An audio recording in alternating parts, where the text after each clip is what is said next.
신명기 11장입니다. 8절에서 17절까지의 말씀과 26절에서 32절까지의 말씀을 읽어드리겠습니다. 그러므로 너희는 내가 오늘 너희에게 명하는 모든 명령을 지키라. 그리하면 너희가 강성할 것이요 너희가 건너가 차지할 땅에 들어가서 그것을 차지할 것이며 또 여호와께서 너희의 조상들에게 맹세하여 그들과 그들의 후손에게 주리라고 하신 땅, 곧 젖과 꿀이 흐르는 땅에서 너희의 날이 장구하리라. 내가 들어가 차지하려 하는 땅은 내가 나온 애굽 땅과 같지 아니하니 거기에서는 너희가 파종한 후에 발로 물 대기를 채소밭에 댐과 같이 하였거니와 너희가 건너가서 차지할 땅은 산과 골짜기가 있어서 하늘에서 내리는 비를 흡수하는 땅이요 내 하나님 여호와께서 돌보아 주시는 땅이라. 연초부터 연말까지 내 하나님 여호와의 눈이 항상 그 위에 있느니라. 내가 오늘 너희에게 명하는 내 명령을 너희가 만일 청종하고 너희의 하나님 여호와를 사랑하여 마음을 다하고 뜻을 다하여 섬기면 여호와께서 너희의 땅에 이른 비, 늦은 비를 적당한 때에 내리시리니 너희가 곡식과 포도주와 기름을 얻을 것이요 또 가축을 위하여 들에 풀이 나게 하시리니 내가 먹고 배부를 것이라. 너희는 스스로 삼가라. 두렵건대 마음에 미혹하여 돌이켜 다른 신들을 섬기며 그것에게 절함으로 여호와께서 너희에게 진노하사 하늘을 닫아 비를 내리지 아니하여 땅이 소산을 내지 않게 하심으로 너희가 여호와께서 주신 아름다운 땅에서 속히 멸망할까 하노라. 내가 오늘 복과 저주를 너희 앞에 두나니 너희가 만일 내가 오늘 너희에게 명하는 너희의 하나님 여호와의 명령을 들으면 복이 될 것이요 너희가 만일 내가 오늘 너희에게 명령하는 도에서 돌이켜 떠나 너희의 하나님 여호와의 명령을 듣지 아니하고 본래 알지 못하던 다른 신들을 따르면 저주를 받으리라. 내 하나님 여호와께서 내가 가서 차지할 땅으로 너를 인도하여 들이실 때에 너는 그리심산에서 축복을 선포하고 에발산에서 저주를 선포하라. 이 두 산은 요단강 저쪽 곧 해지는 쪽으로 가는 길 뒤 길갈 맞은편 모래 상수리 나무 곁에 아라바에 거주하는 가나안 족속의 땅에 있지 아니하냐. 너희가 요단을 건너 너희의 하나님 여호와께서 너희에게 주시는 땅에 들어가서 그 땅을 차지하려 하나니 반드시 그것을 차지하여 거기 거주할지라. 내가 오늘 너희 앞에 베푸는 모든 규례와 법도를 너희는 지켜 행할지니라. 아멘. 신명기를 읽다 보면 앞에서 읽었던 것 같은데 하는 내용들이 중복하여 등장하곤 합니다. 오늘 말씀도 그중 하나입니다.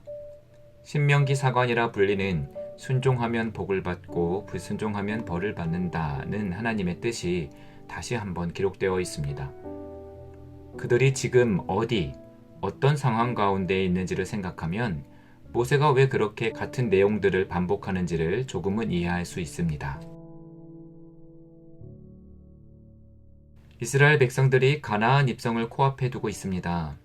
가나안은 바로 하나님께서 약속하신 땅, 하나님이 예비하신 땅입니다.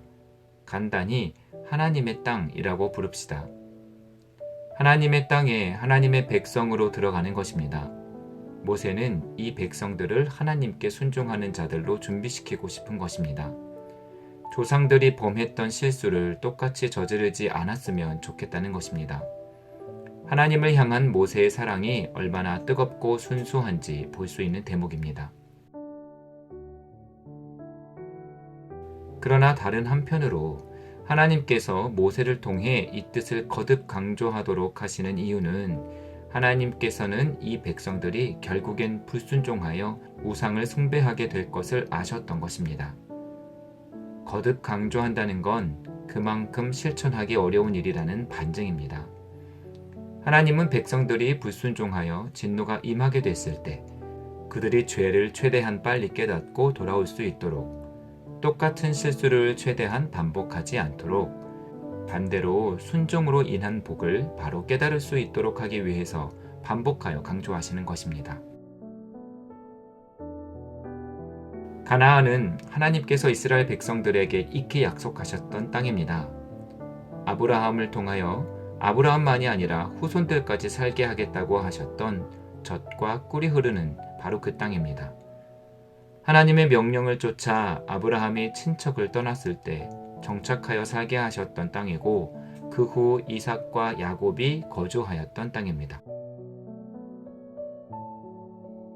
그런데 아브라함의 후손들은 어쩌다 하나님께서 살게 하신 그리고 후손들까지도 살게 하겠다고 약속하셨던 하나님의 땅이 아닌 애굽에서 살게 되었고 다시 돌아가기까지 그렇게 오랜 시간이 걸렸을까요? 야곱의 아들 요셉이 기근으로부터 가족들을 보호하기 위해 이주시킨 것이 그 땅을 떠나 나온 계기이기는 하지만 그것은 본질적인 이유가 아닙니다. 진짜 이유는 하나님의 뜻을 깨닫지 못하고 불순종했기 때문입니다.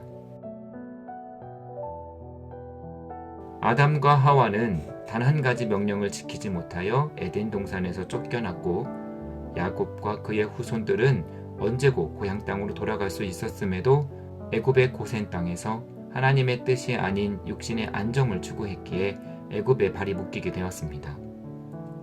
가나안 땅은 비옥하여 인공적으로 물을 담아두지 않아도 과실이 넘쳐나는 땅입니다. 그에 반해 온 땅에 7년 기근 동안 애굽으로부터 구입할 수 있었던 곡식들은 인위적으로 창고에 모아들였던 것이었습니다. 즉, 이스라엘 백성들은 하나님께서 베푸시는 은혜를 잊고 인위적인 풍요에 젖어들었던 것입니다. 7년 기근을 경험하는 동안 그 이전까지 있었던 하나님의 은혜를 잊어버린 일과 출애굽에서 시작하여 광야를 횡단하는 동안 보호하셨던 하나님의 은혜를 잊어버린 일은 같은 일입니다. 그리고 그 일은 지금 우리에게도 동일하게 일어납니다. 하나님의 은혜가 주춤할 때면 원망하고 불평하고 돌아서는 완악함이 우리 모두에게 있지 않습니까? 받은 복과 은혜를 세어보지 못하고 당장의 고난과 불편함에만 매몰되는 우리의 연약한 심신을 탓해야 할 것인데 우리는 항상 하나님을 원망합니다.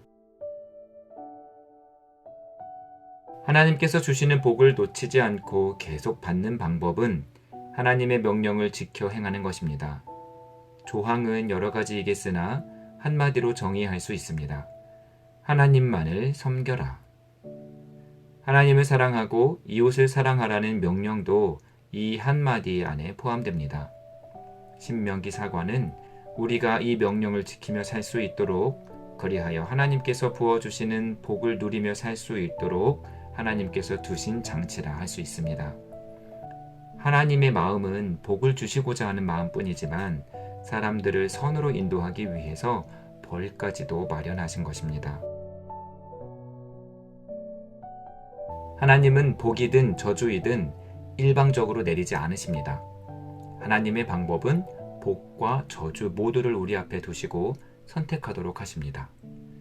사람은 자기의 행동에 따라서 복과 저주 둘 중 하나를 손에 받아들이게 됩니다. 하나님은 이곳이 하나님께서 지으신 세상이고 우리는 하나님이 창조하신 피조물임에도 마음대로 좌지우지하지 않으시고 우리의 뜻을 존중하여 주시는 것입니다. 저주와 벌이 필요한 이유는 우리를 안전하게 선으로 인도하시려는 하나님의 의지임을 기억해야 합니다. 복을 선택하기를 원하시면서도 복과 저주 모두를 준비하시는 하나님의 마음과 뜻을 헤아리는 여러분들이 되시기를 바랍니다. 스스로 선과 악을 잘 분별할 줄 안다고 착각하는 것은 자만입니다. 이 자만 때문에 아담은 죽음을 선택하게 되었고 우리도 하나님의 권위에 도전하게 되었습니다. 자만을 버리고 대신 그 자리에 겸손을 채우시기를 바랍니다. 율법은 구속이 아니라 사랑의 결과물임을 깨달으시기를 바랍니다.